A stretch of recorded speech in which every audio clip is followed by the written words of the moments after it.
Hi guys, my name is Ritish. I am a 3D generalist for myself,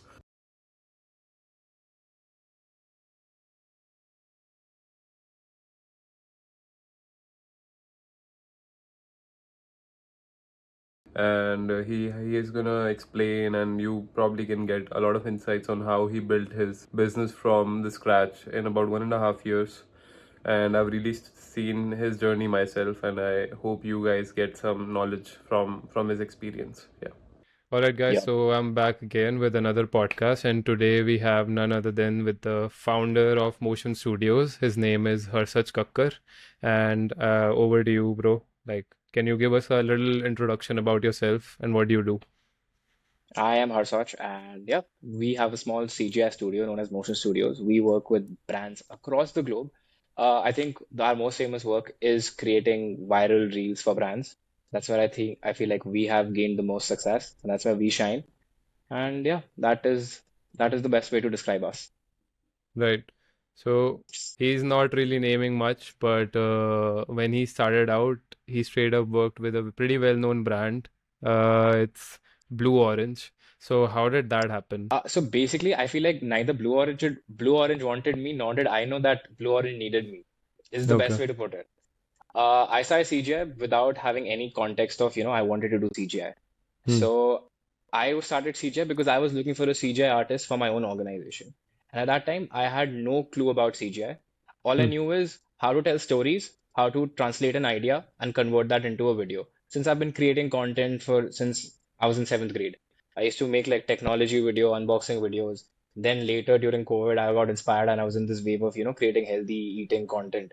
That also did well, but I realized that wasn't really, something I could sustain as a career. So I started looking for CGI artists. Lucky or unluckily, I found one which was barely making any money in terms of his budgets. And in terms of my budgets, there was financially zero, money that my company was willing to spend on such kind of content. I looked at his work and I was like, this is not up to the mark at all. And the people that were up to the mark, I could simply not afford them at that time. Then later on, we were negotiating upon prices. He gave me a Right. price which I was, what happened? No, no, please go ahead. Yeah. Yeah. So the price that he mentioned, I was like, bro, I am not able to pay this much. Like, why are you charging me so much? And to Hmm. his credit, he made two videos for me and then he instantly doubled his price. So I was in a heated argument ki like, how are you increasing your prices, like doubling them so quickly? Like at Hmm. least give me a reason, either improve the quality or like, justify what's causing this price hike. At Right. that time, he was like, "Oh, I have so much demand." I was like, now looking retrospectively, of course, he had so much demand because he was selling his services for dirt cheap. So he mentioned a software named Blender. I had no idea what Blender was, simply because it was so out of my community and my realm. And I Hmm. was just bored, started looking up tutorials upon Blender, how Blender works. It was a free software, so I downloaded it. At that Hmm. time, I was using my Mac. I just upgraded my Mac from a MacBook Air to a Pro M1. So I was lucky in that regard that if I did not have a M1 or a machine capable of opening Blender, maybe this wouldn't have been a field that I would have taken. Hmm. So one thing led to another. I started creating videos for my own company, and that just simply blew up. At least Right. in my social circle. I started working for my dad's company. That led to me working for his friend's company, and that led. Then I had a good experience of let's say around 30, 35 videos, but there was no growth in those videos, and I was sick and tired of just making fan videos and geezer videos. Hmm. Later one day, I think Blue Orange wasn't that big at that time. At that point in time, they had around 30 to 40K followers, and they were the next big thing. And you could see the hype increasing. So I sent them a video. I made a video. That time I had no idea how cloth or any clothing simulations worked in any of the softwares. So the only software that I knew was basic Blender, थोड़ी सी modeling, थोड़ी सी texturing, and थोड़ी सी lighting. Based on that, I put my all into that one specific video, which I never felt was good enough. One day, being bored out of my brain, I just send it to them, presuming, let's see, what the worst that could happen is they would say no or they would just ignore. Lo and behold, I send them on a Sunday, 7 p.m. I DM'd them and I emailed them the same. Monday, I get a call straight from their CEO, and he's like, Harsat, do you want to work full time or do you want to work part time? How can we take this forward? Hmm. And in my head, my studio's name was, I think, Octane Media. It was ironic Okay. because I was using cycles. So I was just thinking maybe they would give shout out to my, page or something of that sort. But they're Hmm. like, we want us to create something magical. Right. So I went to the store, not even recognizing that this is a job interview. So I met them as friends because they were like a year or two older than me. And I met them as friends. We had a lovely conversation. The next day, like, I hope we're seeing you tomorrow. And the rest is history. So I started Right. making videos for them that were perceived well. Hmm. Then through that, I feel like I'm in a position where we had to turn down clients because we were getting so much demand. And that led to us increasing our price. It's ironic because when the same question came to that artist, we started negotiating. So now looking back, maybe I realized that I was a big dick in this situation, but you live, you learn. Yeah. We'll come to the pricing part. Yep, sure. Yeah, but like, okay, you said that you had a different name at the start, Octane Media, right? Yep. Yeah, yeah. So how did you come up with the name Motion, and how did you come up with the logo? Because I really like the logo. Like you definitely have some design as aesthetic. Although I don't think you went to a design college, right? No, I studied Bachelor's of Business Administration. I did my major in marketing. So that's where my forte Okay, was. right. And I started doing my family business because it was COVID. And at that time, I was studying in Australia. So that Hmm. time I realized ki I can't go back. And by the time my degree was over, I was already fully working here. Hmm. And I realized Octane is not going to work because I tried telling it to people who were above 35 and it did not make any sense to them. Yeah. And looking up, I'm a student of the game. I always look my references. I am 24/7 on my phone, looking at references, looking at what other companies are doing, what other studios are doing, what other brands are doing, big, small. Even someone who started yesterday, I am looking at what he's doing and how I Yeah. can take anything from it and improve. So I really wanted to use motion or CGI in the name simply because it should have that name, should have Hmm. that, recall value. Hmm. Then later on, I realized motion to trademark that I can't take the word motion. Right. Then I thought, how can I play on it? Hmm. Retrospectively, when I look at from Google Ads point of view, Motion is not the best name to have. But Hmm. again, I resonated with it. My clients resonate with it, and that's how I thought, let's get people's brands in motion. So that's my tagline: get your brand Yeah. in motion today. So that's what we tell people. Yeah. I love that line. Like, I wish I had come up with like a better name for my studio that I'd started, but But I then feel like your work should speak more than the branding and the name, right? yeah. Of course, that of course is the primary aspect, but like when it comes to branding, I think naming is pretty important. Yeah, Like, naming. Yeah, naming. I think we got lucky.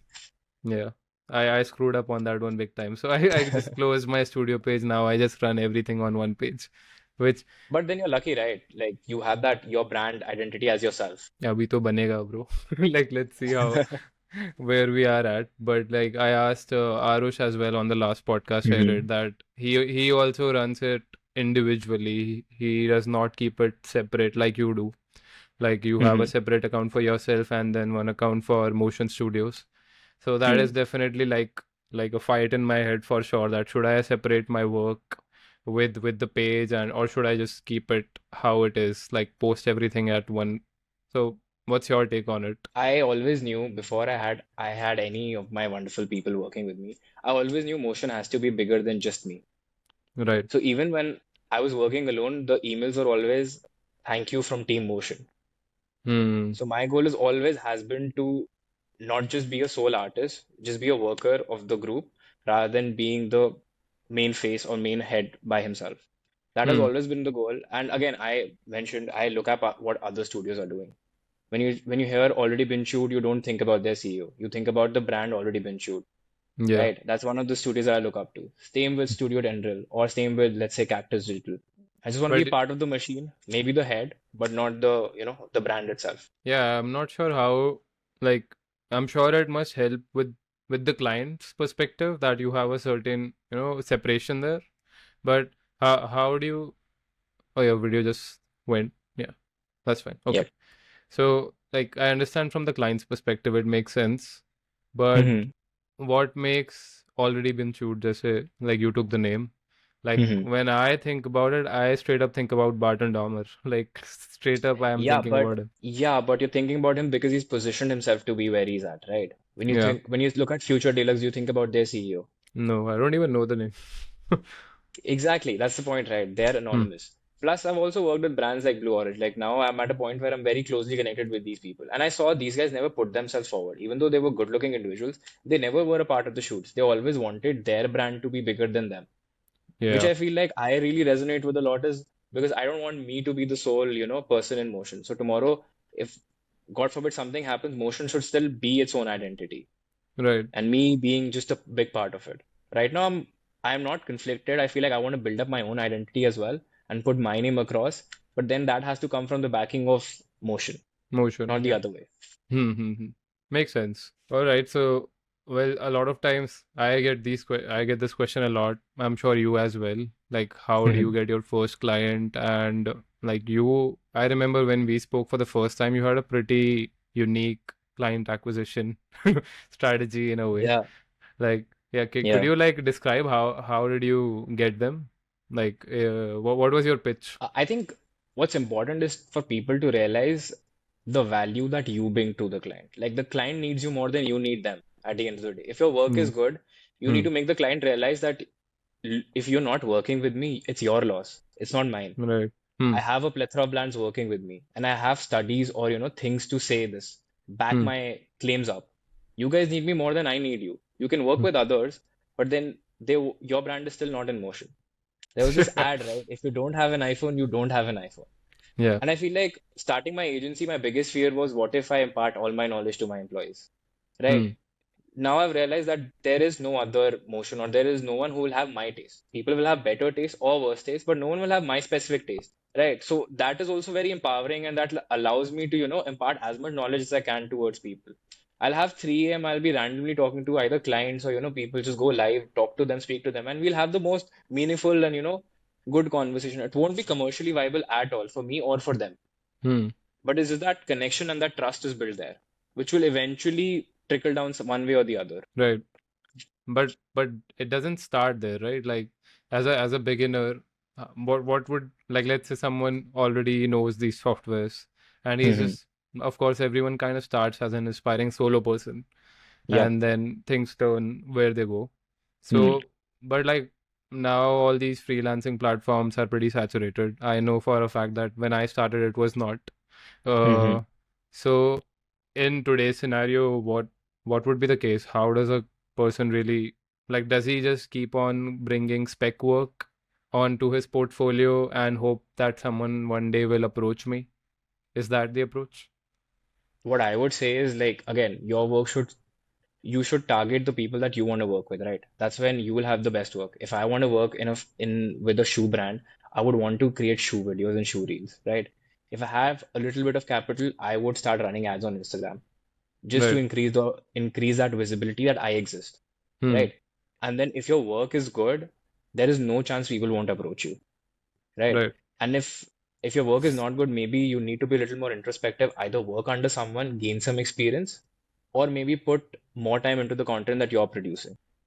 Right. Once you have those things sorted, see the thing is market में इतनी demand है कि there are not enough people. If everyone's getting work also, there are not enough people to fulfill that demand. It's just that in our industry, customer customer knowledge is so difficult at this point of time that let alone acquisition comes in a very later stage. The first step is to let them know that such kind of services exist. Such kind of Right. services can be democratized. They can be budgeted according to your budget. Hmm. But the first step is to, let them know that this exists. India Yeah. में कितने businesses हैं जो 5 करोड़ 6 करोड़ 7 करोड़ 8 करोड़ साल का कर रहे हैं, Hmm. right? This market is completely untapped right now. No one's working with them. Right. So I feel like you need to reach to them, let them know your value. That might come at a cost as devaluing yourself for the first initial months. When I started working with Blue Orange or my dad for that matter, I was barely getting paid anything. By that standards, what I'm doing right now, I'm charging more than 10 times of that. Right. But then that also comes with building up that trust. So if you're starting and you're struggling, lower your standards, increase your output. That's the best way to go about it. That's real material. I will edit Yeah, that that's out. All right. Got it. Based on like one thing that I face a lot now is, yeah, Mhm. I am definitely, if like many, I've spoken with already like a lot of artists, and many Mhm. people will agree that I have a little more pessimistic approach, or like towards like let's say you just said that there is a lot of demand out there. Uh, Mhm. but and you're okay to create that awareness about okay, this service exists and it can help you a lot to get drive sales or bring attention to your brand. uh, Mm-hmm. and maybe it can replace some, traditional ways of putting your content out. One of them is cinematography and doing real shoots and all. Mm-hmm. But I am a little more on the pessimistic end. Like, uh, I'm not sure if these services are for everyone or every brand. Like, if every brand is, let's say, there are definitely a lot of brands who are doing like 8 to 10 crore annual revenues, Mm-hmm. but I don't think it Mm-hmm. our services fit for, all kinds of products. Do you think that? No. So, okay, this is an insight that I realized that Hmm. men are more susceptible to CGI videos than women, Yeah. if that Yeah. makes sense. So Interesting. Yeah. when we look at the female TG, they do not resonate with CGI videos at all. We worked Hmm. with a few beauty brands in the past, Hmm. and the response has been good, but when we look at what's on the other spectrum, Hmm. it's night and day. How Right. I look at CGI is, again, ultimately when people come to me, I tell them I'm a influencer, I'm a content creator, and Okay. my medium is CGI. That's how I pitch myself. Okay. I don't sell them branding. I don't sell them. I don't sell them. That I'll get you this sales, 10x sales, itna ruas. I sell them a spectacle. This Hmm. is the best way to tell your product story or your brand story, and there's no other alternative to it. Once you realize Right. that, then you realize how powerful this tool is, and brands that are able to capitalize on it are the ones that will be winning. Those who Correct. aren't are looking for other mediums. Hmm. When you look at how you can traditionally market a product, it's photo shoots, it is influencer marketing, and then it is UGC content, which is customer reviews, right? There is, I want to create another vertical, which is CGI. I want it to be so democratized and so much, in use that it's a must for every brand. Now, when we look at fashion brands, I feel we are the first people who made sure that every streetwear brands are starting is using CGI in their workflow now. Right. We get so many DMs of streetwear brands who are just launching. They barely have designs ready, but they have their queries of getting CGI videos ready.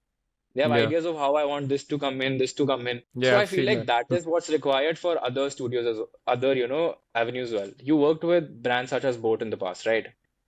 You understand for them CGI videos are paramount. They Yeah. can't survive without CGI videos. Same goes with, let's say, the fan videos I was doing. There was a point where it got addictive, where every week I was told, ki, oh, my distributor is asking for the video. Where's the video? Where's the video? That's Okay. what you want to create. You want to create that hype for people. Ki, oh shit, I'm selling a spectacle. I am having a launch. You need to create that FOMO within your audience as well as your client. Ki if you don't have CG, you are genuinely missing out on a big opportunity, whether that's Right. through branding or sales. Yeah. For sure. Once you look at it in that point of view, then the skepticism goes away. Yeah. I think I've just become a lot more, or maybe my nature is that in a way, like that I'm a little more on the conservative end about things. But But that's then you fake it till you make it, right? To the client at least. yeah. No, when a client approaches me, then I'm not changing my tune. Like I am like because I have reached a point where I think you would also feel the same. Uh, Hmm. that there is a certain price that, like I 100%. I won't feel interested in your project if I'm not really getting a certain price at this point. Like because 100%. yeah, 100%. But then like that comes on from you being in a position where you're able to say no. Either that's correct, that financial independence or your name in the industry where you have that opportunity to say no. right, And that's why people are coming up to you because of your social backing. If they can't value that, then there's no point working with them anyways. And I feel like the stingier the budgets, the worse the client. exactly. Yeah, we have all seen that. Yeah. So it's better to, just like not eat for a few days. And then once you eat, just have like a big feast Yeah. rather than just, fight for scrapes. Yeah, I would say to anyone who's watching, like it's like a genuine advice. Like don't go half in as in a project. Like come up with a price Yeah. that really makes you content, and you just develop that in your head that okay, if I get this price, I won't go on lurking for more work, and I will give this Yeah, project my all. exactly. I feel like the biggest advice that I would give someone who's just starting CGI or, determining what the price that they should work is, whatever the price is, stop negotiating for price. Start negotiating for your time. Right. Ultimately, it should not come down to anything but your time. If a client is paying you, let's say, 10 lakh rupees, वो 10 lakh rupees is not coming from 1 days of work or 2 weeks of work. It should come from कि अगर मैं आपके साथ काम कर रहा हूँ, आप मेरे लिए दो दो हफ्ते का slot you are booking with me. you are paying me for that slot. उसमें Hmm. I'm giving my all, as simple as it gets. In Right. India, in India, I realized that you can't have tiers in terms of your pricing. Since we You are talking about pricing, in India, it's better to have one single tier for all your clients. okay? That's what I realized because no matter what tier you give, A, the client is never happy. B, they always would, I wish you did. आपने ये तो उनके साथ ये किया था. आपने ये तो उनके साथ ये किया था. Where the budgets are 10 times lower. Hmm. Hmm. Hmm. So Hmm. it's just better to give them one standardized project. Oh, this is the project, this is the brief, and I'm going to give my all. Right. When you're negotiating with prices, understand my priorities and attention will go other Hmm. places. You give me a price, shut my mouth. All my attention is on you. Right. But when you're haggling with me, you're just fighting for my attention. As Exactly. simple as it gets. That's what I tell my clients. Sometimes it works, sometimes it doesn't. But again, you live, you learn. Yeah. Well, we'll get to the pricing now. Like All so, right, awesome. the most burning question of the podcast is Yeah, like we can definitely cut out a reel about this. So yeah. sure. How do you charge? Like, and I ask everyone this, like 30-second ad, normal CGI ad that you would do. Like, what would you charge? We don't do 30 seconds. 30 seconds too long. Like we Yeah? do 15 to 20 seconds is the max. Okay. And I say our ad goes anywhere from 1.75 lakhs to 2.5 lakhs Hmm. for about 15 to 20 seconds of a video. Damn, okay. And yeah, and then gets more complex when we add in, maybe higher groomed assets. Hmm. Hmm. So I feel like that is a good starting point for us. We always also do retainers, but I feel as a general ballpark, that's where we start. Yeah. No, makes sense. And seeing your work, it really deserves probably much more. Like, and I'm hoping like the market matures a lot more and people realize that it's worth it. I have so much problem with the market. I have so many problem with so many artists on this planet, Yeah. especially these Indian artists. They will put Nike ke commercials, Adidas ke commercials, biggest companies commercials, which budgets would be way more than they can imagine annually for one Hmm. single video, and they'll start running ads. We'll Yeah. create such videos for you. And their output is nowhere near. You look at these ads and you're shocked.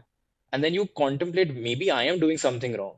But then Hmm. you go on their portfolio and you see the kind of work they're doing, and it's below average. It's Yeah. below amateur.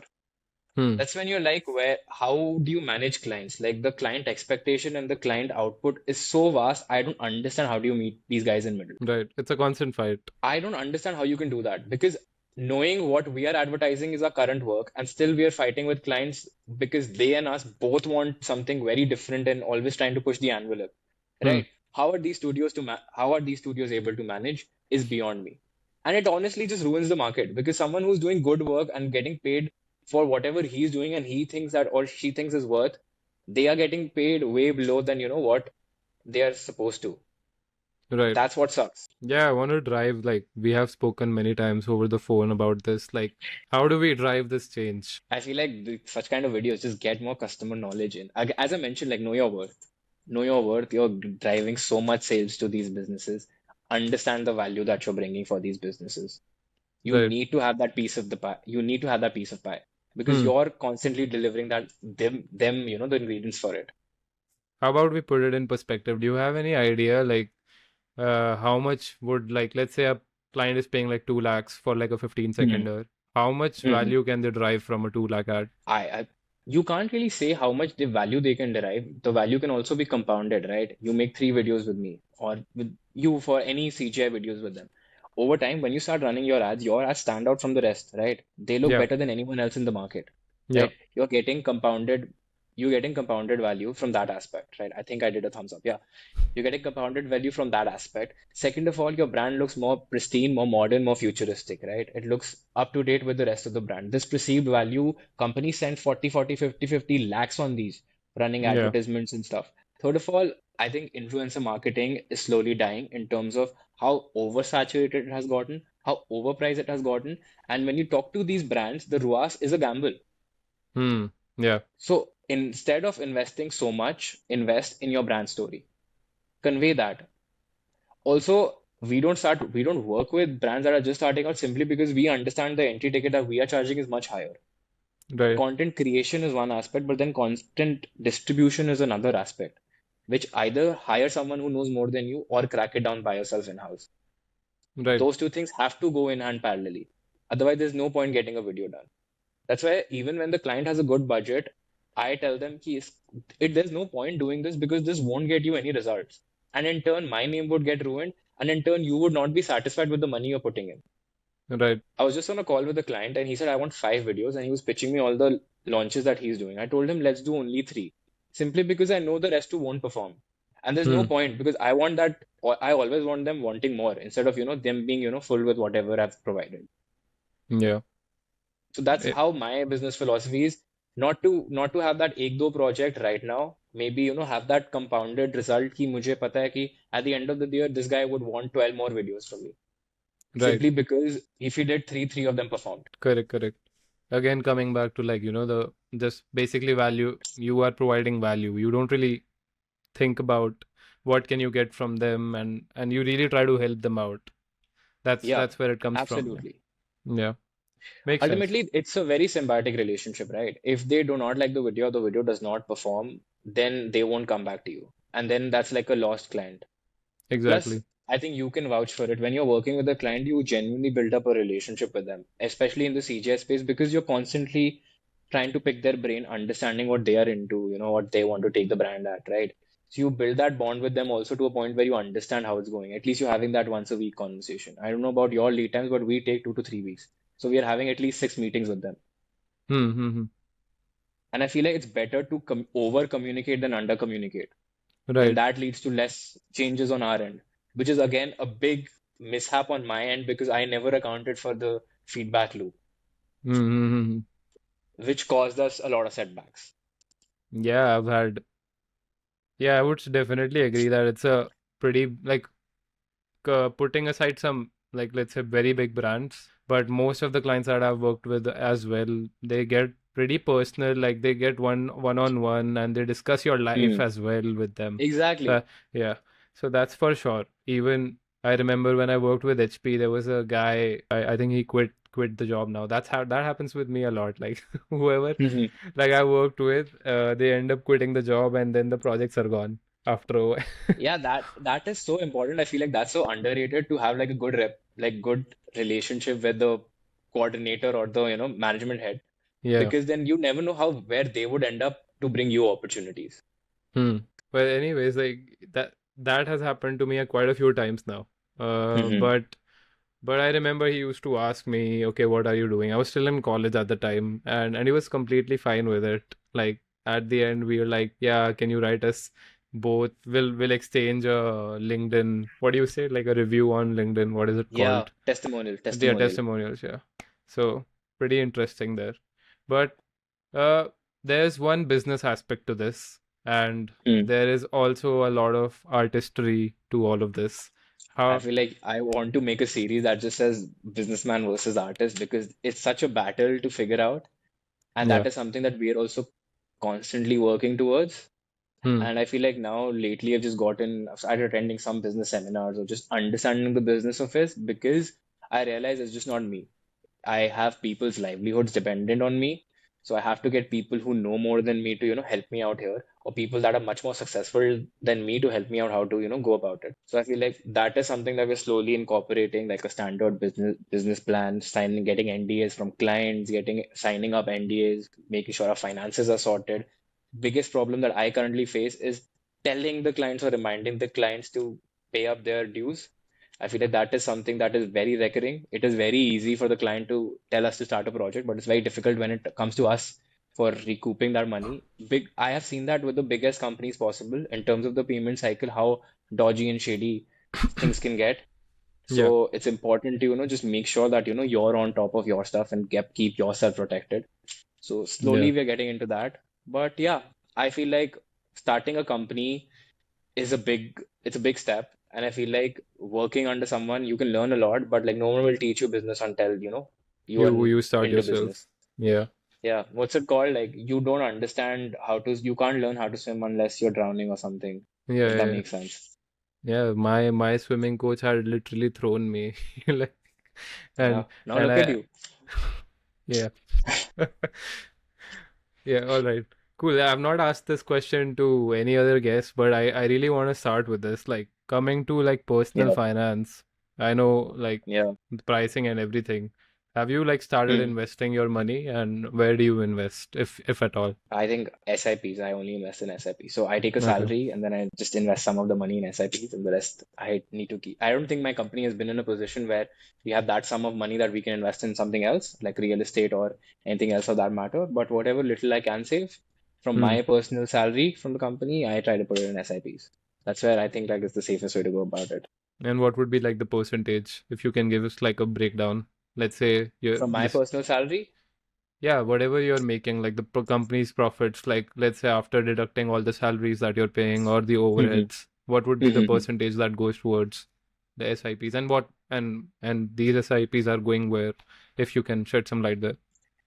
I think I won't be the most knowledgeable in terms of where my SIPs are going. I think I left that to my bank manager who's handing over the SIPs. In terms of Okay. percentage, I would say we're doing good margins, and based on that, I would say 10% of whatever we are earning is going in SIPs. The rest, I like to keep some amount of bank balance since still in expansion phase, so we're constantly buying new equipment for the stuff. So we Right. just upgraded two other new PCs, Hmm. Hmm. Hmm. just to get more people, more talented people in our studio working to create the best thing possible. Because what I realized very early on is, which has made me to be in this position, is whatever you have, just invest in yourself. When I started doing CGI, 5, 10 videos in, I collected a sum of, I think, 1.5 lakhs. I took a Hmm. loan of 1.5 lakhs from my dad simply because I was getting like 20K of pocket money. So I told him, आप advance दे दो मुझे pocket money. Hmm. Based on that, took all my money, all my finances, invested that in a PC. I think Right. I invest my PC was almost 3.5 lakhs. Hmm. So invested everything into that one PC, and that PC is what's I think my camera stopped. Yeah. Yeah. No worries. I think that PC is what trickled down to me getting bigger and better clients. Because if it weren't for it, I was spending 24 minutes per frame to render. Yeah. I remember that. So same philosophy goes for my company. Whatever we have, I want my staff to have the best 4080, 4090, 4070, whatever they can have to achieve the best result possible. Hmm. That is the goal for me right now. And then once that is sorted, I feel like once you have that, as I mentioned, that addiction with your clients, then later on you can start, focusing on profits. Yeah. I would also say the same. Like I started I actually started with a 960. I don't remember, 960 or 970. And ever Hmm. since the RTX series came out, it was like the Hmm. game changer. It really democratized like whoever wants to get into CGI and everything. It all of a sudden it went from you needing servers to it can be a solo man show from a garage or Yeah, something. I feel like when I started, I got lucky because there was so much material available online. Hmm. And I feel like now if someone's starting and they ask me how to go about it, I would say first start liking all the reels about everything that you see relating to CGI. Let your Right. algorithm do the rest. Be like consumed by whatever you're doing. I would say be obsessed with it. If you want to Yeah. grow, just be obsessed with it. Number two is invest in a good course. I feel like there's so many capable, courses online which will teach you from end to end instead of putting your head across finding the best lighting tutorial, the best rigging tutorial. Find a course, it will have everything, streamed down for you. Invest that money, learn from it, and then, I'm sure whatever you learn, it'll give you 10 times in return. Right. Yeah, and one of the early adoptions that you made, which we didn't really speak about so far, that you shifted from Blender to Cinema 4D pretty quickly. Yeah, actually, so I got very lucky. So when the first video I did for Blue Orange, someone commented, who did this video? At that time, I did not know whether to respond or not. So I just did not, because again, my goal was to get my client happy. But then I saw a plethora of emails and messages. So someone mentioned my name or, my studio's name. I'm pretty sure one of my friends mentioned her such a great job or something of that sort. So one of this guy, I think his name is Rob Lob. Keshav is his name. I think he also stays in Noida. So Okay. he mentioned, I started speaking to him, and I was asking him, how, again, the same question, because I just started, how the pricing works, how do you do? And he was only taking international clients. So he at that time was using Cinema 4D and Octane. So he Right. told me, if you want to be serious about it, move to Cinema 4D and Redshift, because all these international studios work with them only. So again, at that time I was a student, so I could get like a student discount of Max on one.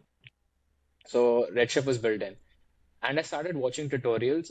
And the first thing I realized was how welcoming the Blender community is and how unwelcoming the CGI community in terms of, let's say, Maya or Cinema 4D is. Because everything was against the paywall.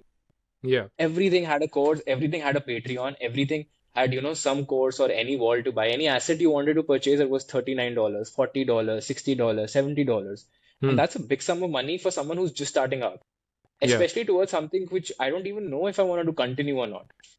definitely. So, but like, I realized that it's either this or nothing. So the second I got my PC, I was like, I need to learn Cinema 4D. And yeah, I think the switch was pretty seamless. So yeah, I feel like Redshift and Cycles are quite comparable. So I never had any troubles shifting. It was just the navigational controls and understanding which key did what, which took some time. But then again, over practice, you get okay with it. Right. Yeah, I get asked about this a lot, that which software should I start with? And although I am a big Blender like believer now and everything, but that's only because I am like 4 or 5 years in this software and I really don't have the bandwidth to go ahead and learn something which I can already create in I Blender. always wanted to learn Houdini. I always wanted to learn Houdini because whatever effects I saw were done in Houdini. Yeah, Later on, I realized मेरी बस की बात नहीं है Houdini. So it's better to have someone who's actually interested in learning Houdini and actually who knows Houdini, at least yeah. the basics of it. Hmm. No, Houdini is So still that is quite something you different. realize. Yeah, but Yeah, Houdini is a whole different tool set altogether. You would Houdini want to had learn. Redshift. My only thing was Houdini had Redshift. So I was like, oh, Redshift, Redshift, same hai. Not even close. Acha, it's not the same with Houdini, the Redshift. It's not that Houdini, again, I feel like every software has the same outcome, if it makes sense. It's just that their navigational controls, the Oh path is yeah, the same, but the roads are, I think the destination is the same, but the path's a little different for everything. Yeah.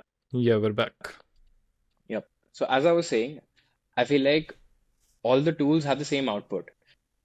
Blender is very capable at certain things. I realized that if you want to do product design or product shots, for example, cloth or for example shoes or for example metals, Blender is not the best. For those, I still heavily rely on, let's say, Redshift or Octane for that matter. But Hmm. again, if you're trying to do environments, I think nothing beats Blender. And a lot of our pipeline involves creating a lot of environments. So for that, I think there's nothing better than Blender in terms of its plugins and in terms of the output. So I think it's important to realize like strengths of each software and then just let them play in your pipeline. Yeah, for sure. No, I would have said the same, but like Hmm. Blender recently got light linking in the 4.1. It's a game changer. It's a game Yeah, changer, which was in Redshift for the longest time, but now I'm glad that it's in Blender. exactly. And that's where I felt confident, like, okay, now I don't need to switch to another render engine anymore. Now it finally Hmm. has. So now we're able to actually match, like, whatever. I completely understand the metal part, like how the reflections are just not that crisp in Blender cycles. Hmm. But now it's really changing. But anyone who's starting out, I say the same. Like if you have no experience, I would say just start with Cinema 4D, because it's just more accepted in the industry, outside. But I'll tell you what I think, and I think my perception has changed because when I was hiring people, I was looking for Cinema 4D artists for my own organization as well, right? Hmm. And the problem is because I thought Cinema 4D is the baseline. Ultimately, you have to realize client does not know which software you're using, Yeah. right? The problem with Cinema 4D is all the old studios that have been set up on Cinema 4D are using Cinema 4D. But you see studios such as mine or studios that are just starting up, they are very open to taking Blender artists. No, that is for Right. sure. So that Yeah. shift, Hmm. that shift is definitely there. I feel like understand the niche you want to target. If you want to be into product design, product lighting, you want to be into environments. A lot of people that I have met are want to be in the gaming industry, which I tell them is not the way to go about simply because it is so competitive right now. Hmm. Hmm. And the more Hmm. competitive the industry, like the less money is there to be made in terms of someone who's just starting out, who's looking for employment. Yeah, I studied game design, so I know, like, and at even in the college there was like some, literally there was like hate towards Blender, and there was like a lot of love for Maya. But I since hate Maya. yeah, I I'm absolutely going to hate. use your platform to tell you I hate Maya. Simply Yeah, because Maya has a marketing funnel system with all these colleges. I don't know why people still use Maya. exactly. But वो इसलिए हो रहा है because all these studios which are, let's say, 20 years already in the making, They and have spent so much on their pipeline, so they yeah, want this to be their farm system. yeah. Just to put it in perspective for audience, the problem is like if I have 100 artists who are already working on Maya, And especially these are old people. These are not young people. They are rigid. They don't want to change, which I have Hmm. personally seen. My professor was one of them. Like, Hmm. so, and if a new person comes, even if his work is better, they will not want to switch the pipeline for one person. They will want to keep the same pipeline because there are 100 people who have a lot of like subscription. They are already paying like a lakh Hmm. a year for Maya. Yeah, film industries, I feel like they build up their own custom systems and custom silhouettes and their custom pipelines, right? Yeah. Even each movie usually builds up something one another. I feel like when we look at our projects, we build up a pipeline. I feel Yeah, like at small. your Yeah. scale and my scale, we have done that as well, right? Yeah. Is that the more people there are, you need to have softwares which are more susceptible. The reason I had to switch my pipeline was because there was so much scarcity of finding Cinema 4D artists that were good, that fit in my budget in terms of hiring to, Hmm. have them on board. That's when I realized that it instead of pivoting the industry, maybe right now I need to pivot. Yeah. And then that's what Blender is growing to a point where it's indistinguishable what is what. Right. Same goes with Unreal. I feel like Unreal is very capable, but I don't have the capacities to add it in my current pipeline simply because it's so different. But I know the Yeah. output is there and I know how much time and cost saving can be made. Yeah. I would make a separate video on this because I've used everything except for I've used very little of Unity. So I don't know anything about Unity, but I know that it's not really great for this stuff. But Hmm. if I were to put it in pointers, Blender is like everything in one. Yep. Uh, Cinema 4D is known for MoGraph. I have used it very little bit, but it can create very smooth animations pretty quickly. Uh, Hmm. like GeoNodes has just come out for Blender. It's pretty new, but Cinema 4D has had it for forever. And I if we think, yeah. talk, yeah, and if we talk about Unreal Engine, setting up a scene is hell in Unreal Engine, but the way it handles the amount of geometry it can handle is unparalleled to Unparalleled. any, yeah. And Hmm. Houdini is like a whole league, a different league, which is just for simulations. So now you Yeah. can probably get some clarity. Maya is actually known for rigging, which I don't think it really, is the I only one though. honestly would, again, I'll use your platform. Blender has so many plugins at this point of time that it makes the pipeline of every animator so much easier. And I feel Yeah. like how AI is also moving, all these things are going to get even more redundant. Yeah, for sure. I think a lot of people are shifting from Maya anyways. Yeah. What's your take on AI? Because I feel like I'm quite interested in asking people because I have gotten this query not from anyone but my parents and my current employees.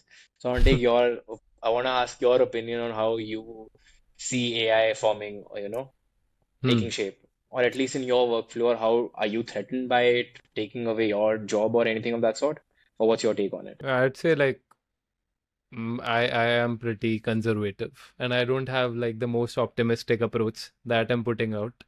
So Hmm. I see it as like I still have 5 years at least before like a major change has to happen. And Hmm. like I feel like wherever I am at, whichever skills I can develop or I already have are still pretty Hmm. good for 5 years. After Hmm. that, I will probably make a pretty drastic change if I still want to have a career in this particular domain. Hmm. Now, Hmm. that works for me because I've already spent about 7, 8 years in this domain, and if I total 5 years, that's almost 15 years in this line. After Hmm. a Hmm. certain point, you are like, okay, now I'm content with wherever I'm at. But if a person Hmm. has to start today, he or she really has to question this, where like Hmm. Hmm. because a lot of us came to this for the art and not really for the money. Hmm. And Hmm. whether we admit it or not, I get a lot of diplomatic answers about AI. Even Hmm. when I've asked questions regarding AI to my guests, that okay, it's I see it as a tool and I don't see it that as a big threat, but I truly feel that it is. And so, yeah, I got mixed up. But my point is, I came here for the art, and AI definitely threatens that, even if you take the money part away. Uh, Hmm. like, for example, I had seen, I think, on Reddit or something, and I quoted this on the last podcast as well. There was Hmm. a 3D artist, I think somewhere in Europe. Hmm. She had just gotten the job right after this Mid-Journey boom and everything. And basically, her job was to come up with concept art and make 3D Hmm. models based on that concept art. They are just normal Hmm. props for games, maybe. Hmm. Now, the first aspect, making the concept art, has Hmm. completely been shifted towards Then, mid yep, journey. Like yep. I can literally type some prompts and I'm getting better results than any artist that could ever give me. And I use that for my process as well. But Hmm, hmm, someone hmm. who was just using 2D elements, their job is Hmm. probably already 90% threatened. That's my take. Yeah, makes complete sense. Makes complete sense. What do you I think? feel like I feel like we are on a very similar wavelength, but how I perceive is all the manual job or the tasks that I am not currently involved in are going to be taken away, if that makes Yeah. sense. Hmm. So hypothetically, if I am someone who's starting a studio, me hiring 20 or 30 artists can go by only hiring 5 to 6 artists now. That's where Hmm. my head is at. And my head is ultimately when Canva came, Photoshop did not die, right? Yeah. Ultimately we'll reach a point where all these things that we're amazed by what AI can create will be the next normal. Then there'll be another wave of artists that will take this and take it to another level. That's how I perceive it. And I want to be there at a position where I have knowledge and skills enough where I can take this new set standard to another level. Same goes with my Right. team. I feel like we are investing a lot of time and R&D into AI, not for today, but for future. Like how can we implement this now to A, save time, and B, how can we implement in the future so this becomes more future proof? Right. Ultimately, if you look at it, a lot of people got displaced simply because they not understand how big Blender is going to be, right? Blender, technically, when you look at it, Blender changed the landscape completely. Same went with Unreal. When the Blender boom happened, I feel like I was the part of the wave. But now when the Unreal 5 boom happened, I wasn't part of it. But there were a lot of new artists and a lot of new studios who set their name and set their standard there, right? Right. Right. So I feel like that boom, as you mentioned, in 5 years when that comes, I want to be in a scale in a position where I can hire talent that can put us in that boom or build up capabilities that we are ahead of the boom. Right. Makes sense. That's how I see AI as another software to take us forward. Yeah, but it see for me and you, like I've Hmm. seen this with a lot of 2D artists. See, I Hmm. anyways never enjoyed the 2D sketching part of this job too much. So it's fine for me if Likewise. someone takes it over for me. And at Yeah. the same time, I've done a lot of modeling in my college, so I didn't Hmm. enjoy it that much. And I'm fine that okay, that part is also almost taken over. Where Hmm. when photogrammetry came out, although it's still very much a job, I would say, Hmm. but it's not that artistic. It's more of a labor job. So I'm Hmm. okay letting that go. Okay, that this I anyways didn't enjoy too much, and an AI can take this over. But if it were to threaten something that I deeply care in like which is therapeutic for me in the software, then it But Rishad, becomes that is bound to happen. That is bound to happen. yeah. Ultimately, it's not just us. When you look at it in that aspect, I feel like your influencers are threatened, or let's say all these actors are also threatened. When it comes to creating custom, generation for you, everything will be taken over Yeah. in that aspect.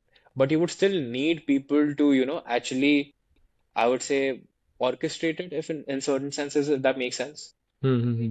The biggest gripe with people having AI is they are using models that have been built on hard works of artists.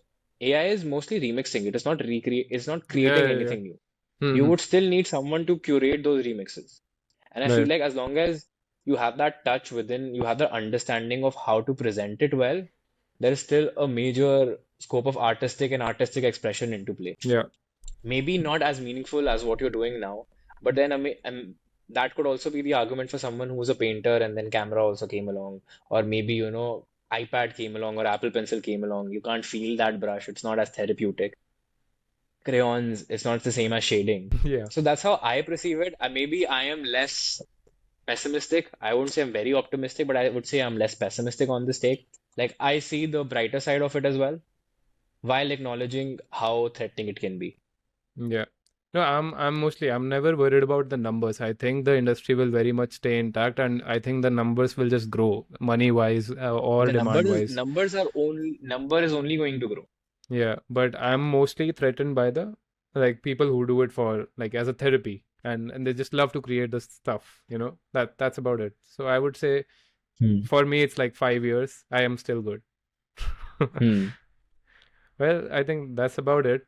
Anything you want to say before we close this to the audience? Any advice that you want to share? However your experience has been. I would say my biggest problem that I want people to take away is what often happens is you are bound by your own potential, if that makes any sense.